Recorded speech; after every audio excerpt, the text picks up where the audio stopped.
Ukraine में Europe की सेना मतलब तीसरे विश्व युद्ध की शुरुआत। यह कहना है अमेरिकी राष्ट्रपति डोनाल्ड ट्रंप का।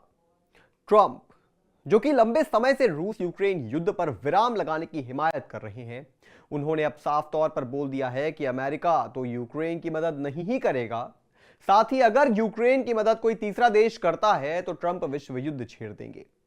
तो क्या दुनिया तीसरे विश्व युद्ध का भयानक नजारा देखने को तैयार है? बताएंगे आपको, पर उससे पहले आयान भारत को सब्सक्राइब कर लीजिए। नमस्कार, मैं हूं आपके साथ स्नेह श्रेयस। आयान भारत देख रहे हैं आप। सबसे पहले आपको खबर बताते हैं। अमेरिकी राष्ट्रपति डोनाल्ड ट्रंप ने यूक्रेन में यूरोप के सैनिकों की चेतावनी का विरोध किया है।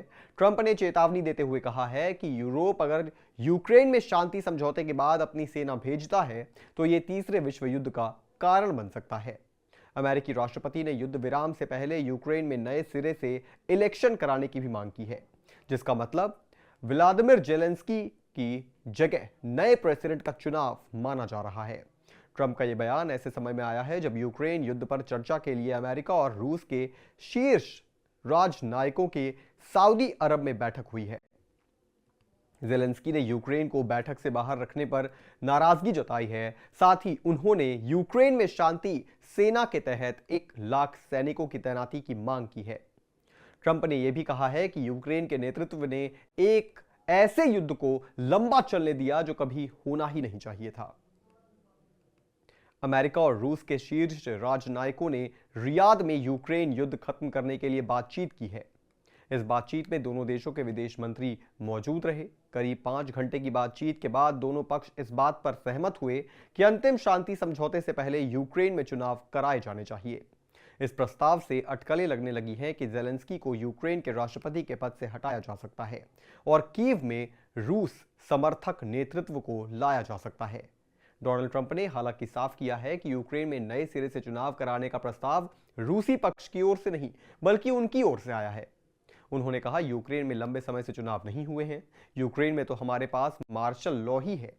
यूक्रेन अगर बातचीत की मेज पर 1 सीट चाहता है तो क्या लोगों को यह नहीं कहना होगा कि चुनाव हुए काफी समय हो गया है और यह होना चाहिए। इसके पहले ट्रंप हमास को भी हड़का चुके हैं। अमेरिकी राष्ट्रपति डोनाल्ड ट्रंप ने शपथ लेते ही इजरायली प्रधानमंत्री बेंजामिन नेतन्याहू से मुलाकात कर हमास को कड़ा संदेश दिया था। गाजा प्लान को लेकर आक्रामक नजर आ रहे ट्रंप की चेतावनी के बीच हमास ने एक बयान जारी किया है। गाजा में संघर्ष विराम समझौते को लेकर एक बयान जारी करते हुए हमास ने मंगलवार को कहा कि वह एक बार में सभी इजरायली बंधकों को रिहा करने के लिए तैयार है।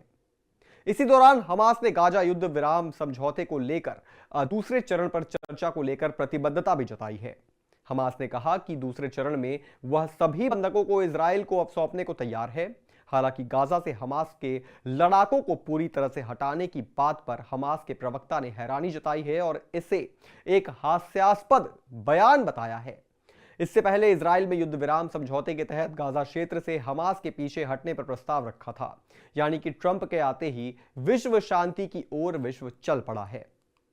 ट्रंप के आते ही बात बात पर युद्ध की धमकी देने वाले लोगों के सुर बदल चुके हैं, मगर इसके साथ ही ट्रंप के आने से विश्व युद्ध का खतरा बढ़ रहा है और इसके पीछे भी कारण है।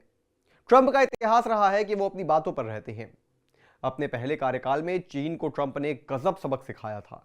इस कार्यकाल में भी ट्रंप ने पहले तो यूक्रेन पर दबाव बनाने की कोशिश की। इसके बाद जब जेलेंस्की ने ट्रंप की बात को नजरअंदाज करने की कोशिश की तो ट्रंप ने सीधे तौर पर विश्व युद्ध की धमकी दे दी और पूरे विश्व को यह संदेश दिया कि युद्ध विराम ही सभी देशों के पास अंतिम विकल्प है।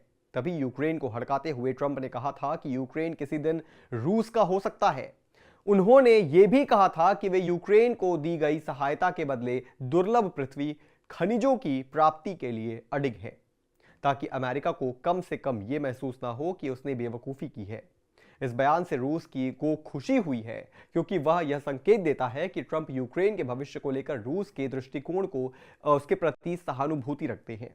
हालांकि यूक्रेन के राष्ट्रपति जेलेंस्की ने इस पर प्रतिक्रिया देते हुए कहा कि वह जिस समझौते में हमें शामिल नहीं किया गया उसे हम नहीं मानेंगे, यानी वो अपनी जिद पर अड़े हुए हैं। मगर वैश्विक सहायता के बिना यूक्रेन कहां तक रूस के सामने टिकेगा, यह जरूर देखने वाली बात होगी।